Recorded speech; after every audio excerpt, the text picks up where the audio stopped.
Welcome to Things You Don't Learn in School. Nobody checks on a man, they only check to see if he's useful. That's the truth you're not supposed to say out loud, but every man has felt it. When a man is doing well, everyone wants a piece of him. When he's struggling, he disappears into silence.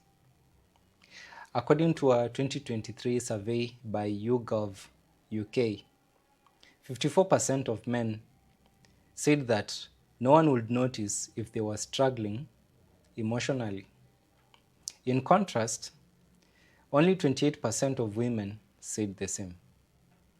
That's not because men don't feel, it's because society has trained itself to see men only through their utility. From childhood, boys are told, don't cry, man up, be strong. That phrase, man up, sounds harmless, but psychologically, it trains men to measure their worth by how useful they are. Clinical psychologist Dr. Niobe Way from NYU calls this the crisis of connection. Her 2018 study found that by age 15, most boys begin to lose close emotional friendships because vulnerability becomes seen as a weakness. They are told to be providers, protectors, and producers, never people. By adulthood, that conditioning becomes culture. Men are 3.5 times, based on research that was done, men are 3.5 times more likely to die by suicide than women. That's according to the WHO, World Health Organization, research that was published in 2022.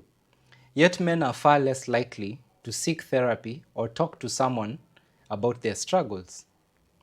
The American Psychological Association, APA, in 2023 reports that only 37% of men who experience mental distress ever seek help, compared to 57% of women. So what happens?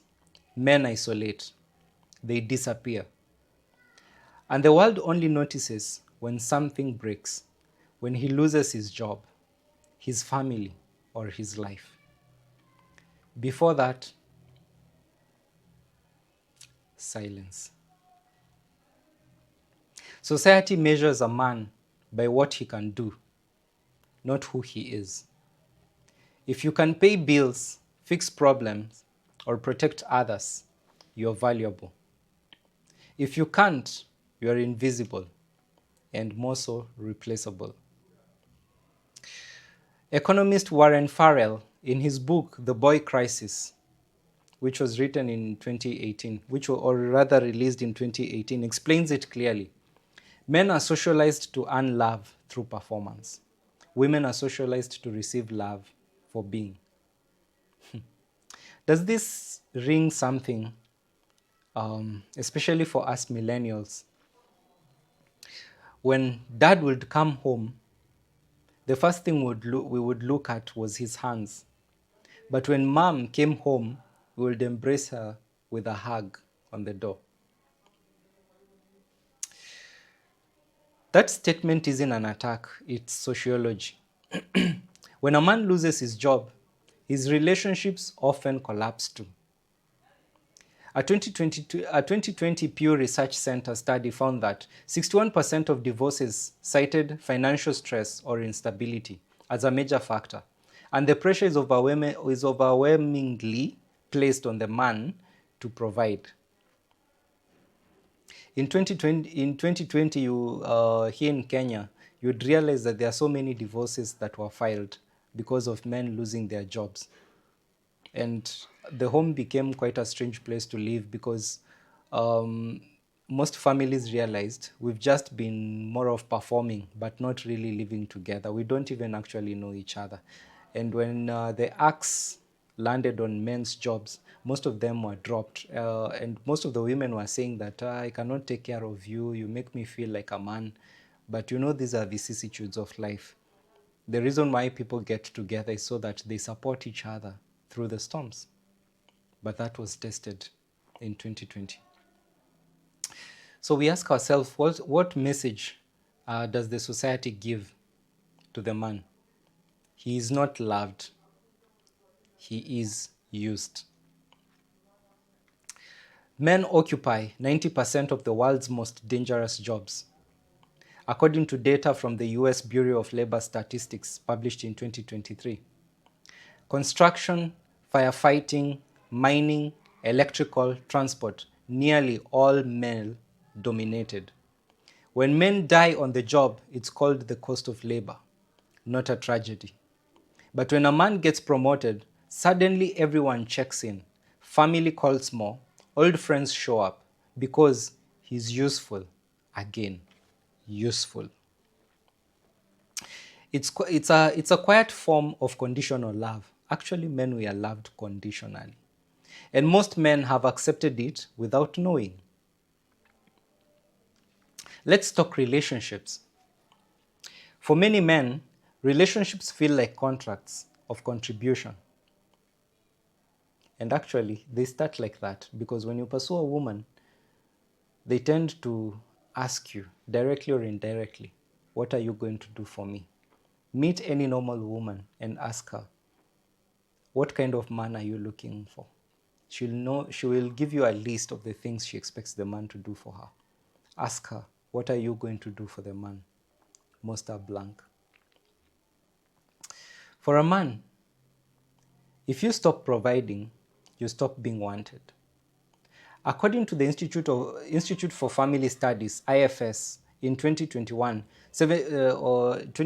report, 72% of divorced men reported that they felt abandoned or replaced quickly after separation, often within months. Women tend to rebuild emotional networks faster. Men are left socially stranded. As the saying goes, she already knows who will replace you once she walks out of you. And if she doesn't know, she's buying time as she frustrates you. Sociologist Dr. Michael Kimmel noted in Guyland, which was published in 2008, that the worth of a man in modern society is no longer tied to character, but to capability. That's why so many men work themselves to exhaustion, not for ambition, but for survival or affection. Isn't this familiar with us men, especially in Africa, where we are told that if you don't have a family, you don't have drive. So bring on a family and have children who are responsibilities so that it can push you to work hard. But is it really working hard or so that you can become a donkey that can be used? Think about it. Today's digital world magnifies the utility trap. Men post success, muscles, money, or achievements because attention only comes when they display value. A 2023 study by the University of Bath found that men report 41% higher social media stress linked to status display compared to women. They are not posting to connect, they are posting to prove they are still relevant. Likes replace love. Engagement replaced empathy. Society rewards men who look successful and ignores those who aren't. Masculinity isn't toxic. It's tired. It's overworked. It's underacknowledged. The idea that being a man means being emotionless is killing men quickly. The Harvard Men's Health Watch in 2022 emphasized that isolation is the most dangerous risk factor for men's mental health.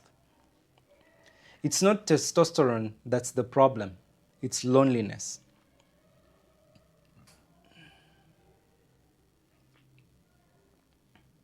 But here's the paradox. When a man shows vulnerability, he's told he's weak, or whatever he says will be used against him in the court of law, especially within the boundaries of marriage. When he stays silent, he's told he's cold. And when he breaks, society asks, why didn't he speak? When he cries, he's considered weak.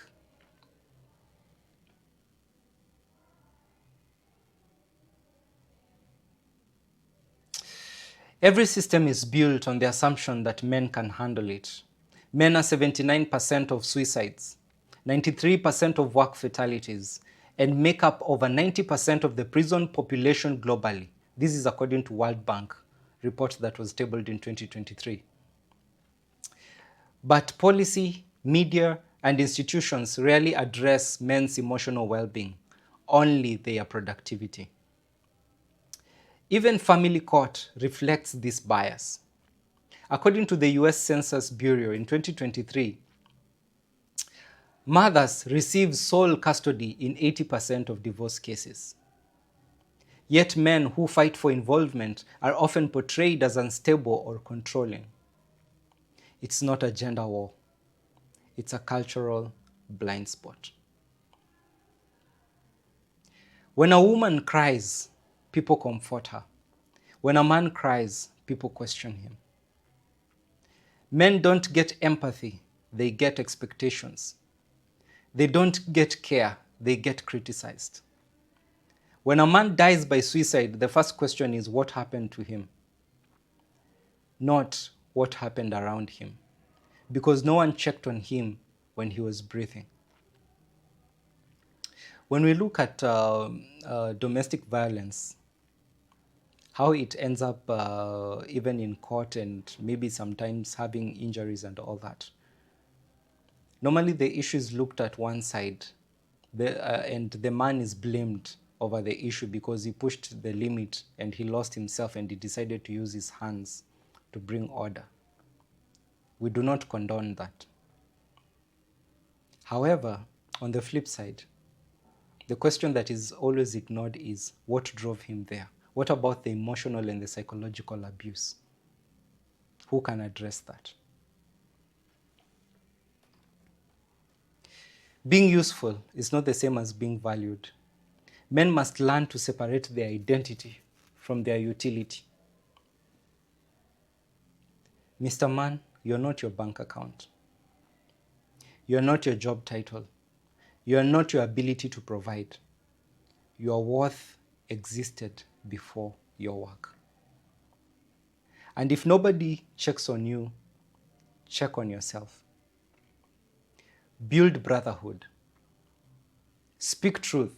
Don't wait for validation from a world that only values what you produce. The Movember Foundation, not November, Movember Foundation in 2024 said that social connection reduces male suicide risk by up to 50%. That's the power of community. Not applause, but accountability. So in closing, if you're a man watching this, stop waiting for someone to notice your pain. Stop defining your worth by who depends on you. Start defining it by who you are and when no one is watching. Integrity. The world checks on your performance, not your peace. Change that. Find your brothers, speak, build, heal.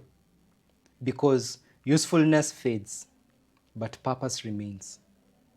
And if you have a man in your life, a friend, a brother, father, son, check on him. Not to see if he's still useful, but to see if he's still there. These are things you don't learn in school.